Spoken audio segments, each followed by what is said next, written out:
ओम शनीश्वराय नमः। प्रिय श्रोताओं, आज शनिवार के दिन सुनिए शनिदेव की संपूर्ण व्रत कथा। और सबसे पहले अगर हम जब कथा शुरू करने वाले हैं तो हम सब मिलकर शनिदेव का ध्यान और क्षमा प्रार्थना करेंगे। नीलवन गंभीर मुख मुद्रा, नेत्रों में न्याय की अग्नि और करुणा की छाया लिए न्याय दंड धारण किए शनिदेव का हम सभी स्मरण करें, जो कर्मों के अनुसार फल देते हैं, जो अहंकार को तोड़कर भक्त को सत्य के मार्ग पर चलाते हैं। हे शनिदेव, हमारे मन को स्थिर कीजिए और बुद्धि को जागृत कीजिए। हे न्याय प्रिय शनिदेव, यदि अज्ञान, अहंकार या अधर्मवश कोई अपराध हुआ हो तो हमें क्षमा करें, हमारे कर्मों को शुद्ध करें, कष्टों को सहने की शक्ति दें और अपने चरणों में सच्ची भक्ति प्रदान करें। हम सभी पर अपनी करुणा सदैव बनाए रखें। आपकी जय हो। अब हम शनिदेव की कथा शुरू करते हैं। एक बार की बात है, सभी नवग्रहों में जिनमें सूर्य, चंद्र, मंगल, बुध, बृहस्पति, शुक्र और शनि, राहु, केतु में विवाद छिड़ गया कि इन सब में कौन बड़ा है। सभी आपस में विवाद करने लगे, लेकिन कोई निर्णय ना निकलने पर देवराज इंद्र के पास वे निर्णय कराने पहुंचे। सभी ग्रहों को अपने सामने उपस्थित देखकर इंद्रदेव घबरा गए। फिर उन्होंने निर्णय करने में अपनी असमर्थता जताई, परंतु उन्होंने ये भी कहा कि समय पृथ्वी पर राजा विक्रमादित्य का राज है, जो कि अत्यंत न्यायप्रिय है। वे ही इसका निर्णय कर सकते हैं। तभी सभी ग्रह एक साथ राजा विक्रमादित्य के पास पहुंचे और अपना विवाद बताया, साथ ही निर्णय करने के लिए भी कहा। राजा विक्रमादित्य इस समस्या से चिंतित थे, क्योंकि वे जानते थे कि जिस किसी को भी छोटा बताया वही क्रोधित हो उठेगा। तब राजा को एक उपाय सूझा। उन्होंने स्वर्ण, रजत, कांस्य, पीतल, शीशा, रांगा, जस्ता, अभ्रक और लोहे के 9 सिंहासन बनाए और उन्हें इसी क्रम में रख दिया। फिर उन सबसे निवेदन किया कि आप सभी अपने अपने सिंहासन पर स्थान ग्रहण करें। जो भी अंतिम सिंहासन पर बैठेगा वही सबसे छोटा होगा। इसके अनुसार लोह सिंहासन सबसे बाद में होने के कारण शनिदेव सबसे बाद में बैठे, तो वह सबसे छोटे कहलाए। अब शनिदेव को लगा कि राजा ने ऐसा जानबूझकर किया है, तो वो क्रोध में आकर राजा विक्रमादित्य से बोला, राजा, तू मुझे नहीं जानता। सूर्य 1 राशि में 1 महीना, चंद्रमा 2.25 महीना, मंगल 1.5 महीना, बृहस्पति 13 महीने, बुध और शुक्र 1 महीने विचरण करते हैं, लेकिन मैं 2.5 से 7 साल तक रहता हूँ। बड़े बड़ों का मैंने विनाश किया है। श्री रामचंद्र जी की 7.5 आई तो उन्हें वनवास हो गया। रावण की आई तो उन्हें लंका को वानरों की सेना से हारना पड़ा। अब तुम सावधान होकर रहना। ऐसा कहकर कोपित हुए शनिदेव जी वहां से चले गए और अन्य ग्रह भी खुशी खुशी चले गए। कुछ समय बाद राजा की 7.5 आई। तब शनिदेव घोड़ों के सौदागर बनकर वहां आए। उनके पास कई सारे बढ़िया घोड़े थे। राजा ने यह समाचार सुनकर अपने अश्वपाल को अच्छे घोड़े खरीदने की आज्ञा दी। उसने कई अच्छे घोड़े खरीदे और एक सर्वोत्तम घोड़े को राजा की सवारी करने दे दिया। अब जैसे ही राजा उस घोड़े पर सवार हुए, वह घोड़ा सरपट वन की ओर भागा। घने जंगल में पहुंचकर वहां अंतर्ध्यान हो गया। अब राजा भूख प्यास से भटकते रहे।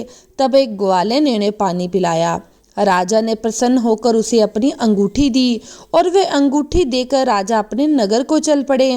वहां उन्होंने अपना नाम उज्जैन निवासी बीका बताया और एक सेठ की दुकान में रुककर जलपान किया। कुछ देर रुकर आराम भी किया। भाग्यवश उस सेठ की उस दिन खूब बिक्री हुई।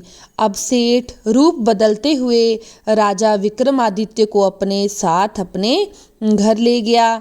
वहां पर राजा ने खूंटी पर देखा कि एक हार टंगा है जिससे खूंटी निगल रही है। देखते ही देखते खूंटी पूरा हार गायब हो गया वहां से।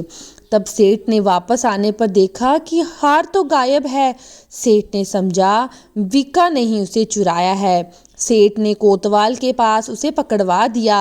अब उस नगर के राजा ने भी राजा विक्रमादित्य को चोर समझकर उनके हाथ पैर कटवा दिए और नगर के बाहर फिकवा दिया।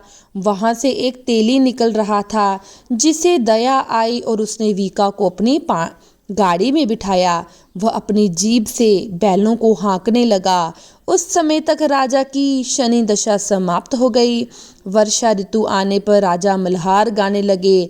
राजा जिस नगर में था वहाँ की राजकुमारी मन भावनी को उनका गाना इतना पसंद आया कि उन्होंने मन ही मन प्रण कर लिया कि उस राग गाने वाले से ही वह विवाह करेंगी। राजकुमारी ने दासी को राग गाने वाले को ढूंढने भेजा। तब दासी ने बताया कि वो तो एक चौरंगिया अर्थात अपाहिज है।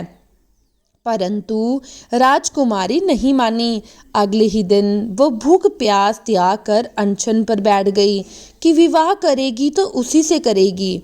बहुत समझाने पर जब राजकुमारी नहीं मानी तो राजा ने उस तेली को बुलावा भेजा और विवाह की तैयारी करने को कहा। फिर उस राजकुमारी का विवाह विक्रमादित्य राजा के साथ हो गया जो उस समय अपाहिज बन गए थे।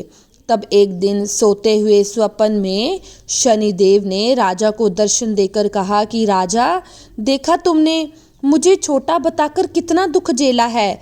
तब राजा ने उनसे क्षमा मांगी और प्रार्थना करते हुए कहा, हे शनिदेव, जैसा दुख मुझे दिया है किसी और को मत देना। तब शनिदेव मान गए और कहा, जो मेरी कथा और व्रत करेगा उसे मेरी दशा में कोई दुख नहीं होगा। जो व्यक्ति रोज मेरा ध्यान करेगा और चींटियों को आटा डालेगा उसकी भी सभी मनोकामनाएं पूर्ण होंगी। ऐसा कहकर शनिदेव ने राजा को हाथ पैर वापस कर दिए।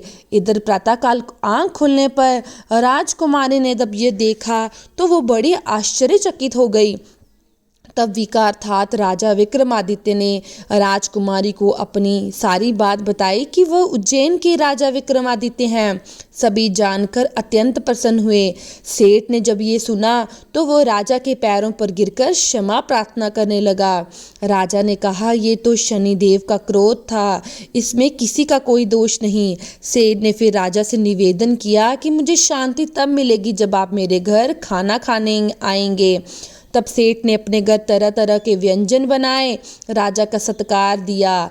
सभी ने देखा जो खूंटी हार निगल गई थी अब वह उसे उगल रही है। सेठ ने अनेक मोहरे देकर राजा का धन्यवाद किया। इसके बाद राजा विक्रमादित्य अपनी रानी को लेके वापस अपने राज्य लौट आए और खूब धूमधाम से उनका स्वागत किया गया। राजा विक्रमादित्य ने कहा कि उन्हें शनिदेव को छोटा बताया था लेकिन वे तो सर्वश्रेष्ठ हैं।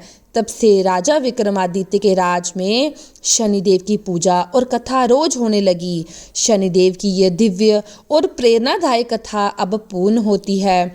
जिन्होंने भी श्रद्धा से इस कथा को सुना उन्हें न केवल शनिदेव की कृपा प्राप्त की बल्कि अपने पापों का भी क्षय किया।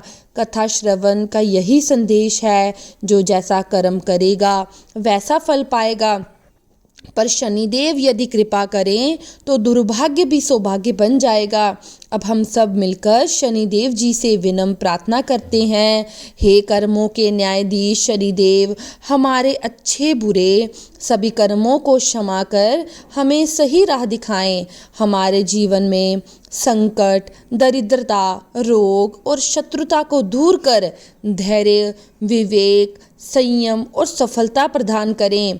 शनिदेव की कथा सुनने मात्र से मनुष्य को चंद्र दोष, राहु केतु की बाधाएं और समस्त शनि पीड़ा से मुक्ति मिलती है। जो हर शनिवार को इस कथा को सुनते हैं, शनिदेव उनकी जीवन की नैया पार लगा देते हैं। ओम शनि नमः का जाप करते हुए कथा को यही विराम जो है वो देते हैं। पर शनिदेव की ये भक्ति अनवरत चलती रहे। जय जय श्री शनिदेवाय नमः।